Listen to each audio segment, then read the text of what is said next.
कहानी सुनने से पहले हमारे चैनल को सब्सक्राइब ज़रूर कर लें। आपको ऐसी ही वीडियो मिलती रहेंगी। एक जंगल में एक बहुत पुराना बरगद का पेड़ था।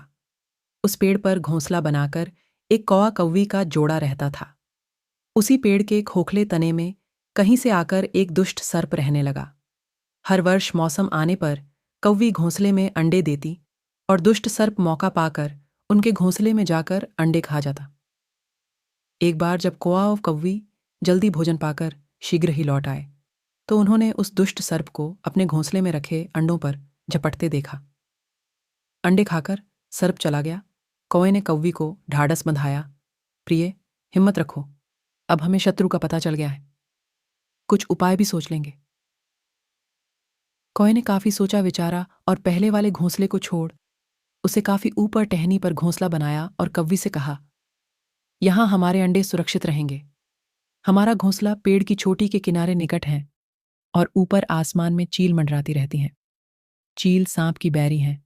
दुष्ट सर्प यहां तक आने का साहस नहीं कर पाएगा। कौवे की बात मानकर कौवी ने नए घोंसले में अंडे दिए, जिसमें अंडे सुरक्षित रहे और उनमें से बच्चे भी निकल आए।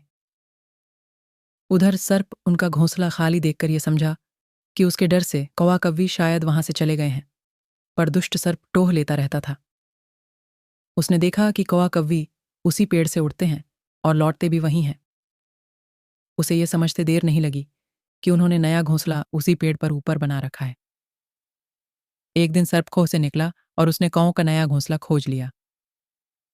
घोंसले में कौवा दंपति के 3 नवजात शिशु थे।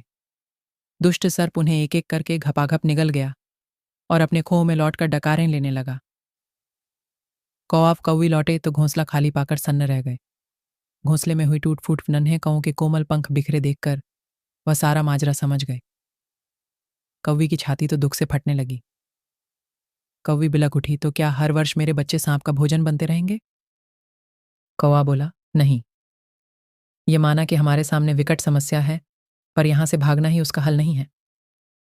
विपत्ति के समय ही मित्र काम आते हैं। हमें लोमड़ी मित्र से सलाह लेनी चाहिए। दोनों तुरंत ही लोमड़ी के पास गए। लोमड़ी ने अपने मित्रों की दुख भरी कहानी सुनी। उसने कौवा तथा कौवी के आंसू पोंछे। लोमड़ी ने काफी सोचने के बाद कहा, मित्रों, तुम्हें वह पेड़ छोड़कर जाने की जरूरत नहीं है।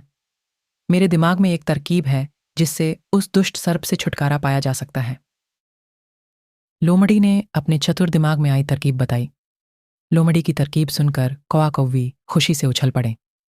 उन्होंने लोमड़ी को धन्यवाद दिया और अपने घर लौट आए। अगले ही दिन योजना अमल में लानी थी। उसी वन में बहुत बड़ा सरोवर था। उसमें कमल और नरगिस के फूल खिले रहते थे। हर मंगलवार को उस प्रदेश की राजकुमारी अपनी सहेलियों के साथ वहां जल क्रीड़ा करने आती थी। उनके साथ अंगरक्षक तथा सैनिक भी आते थे। इस बार राजकुमारी आई और सरोवर में स्नान करने जल में उतरी तो योजना के अनुसार कौवा उड़ता हुआ वहां आया।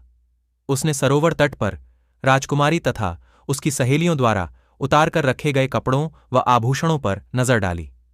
कपड़े के ऊपर राजकुमारी का प्रिय हीरे व मोतियों का विलक्षण हार रखा था।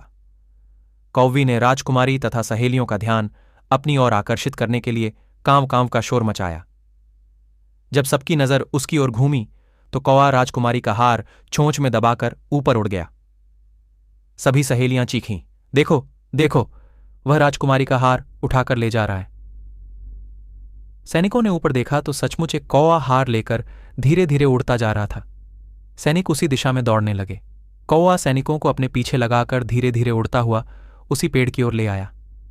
जब सैनिक कुछ ही दूर रह गए तो कौवे ने राजकुमारी का हार इस प्रकार गिराया कि वह सांप वाले खोह के भीतर जा गिरा। सैनिक दौड़कर खोह के पास पहुंचे। उनके सरदार ने खोह के भीतर झांका। उसने वहां हार और उसके पास में ही एक काले सर्प को कुड़नली मारे देखा। वह चिल्लाया, पीछे हटो, अंदर एक नाग है। सरदार ने खोह के भीतर भाला मारा। सर्प घायल हुआ और फुफकारता हुआ बाहर निकला। जैसे ही वह बाहर आया, सैनिकों ने भालों से उसके टुकड़े टुकड़े कर डाले। सीख, सूझबूझ का उपयोग कर। हम बढ़ी से बढ़ी ताकत और दुश्मन को हरा सकते हैं। बुद्धि का प्रयोग करके हर संकट का हल निकाला जा सकता है।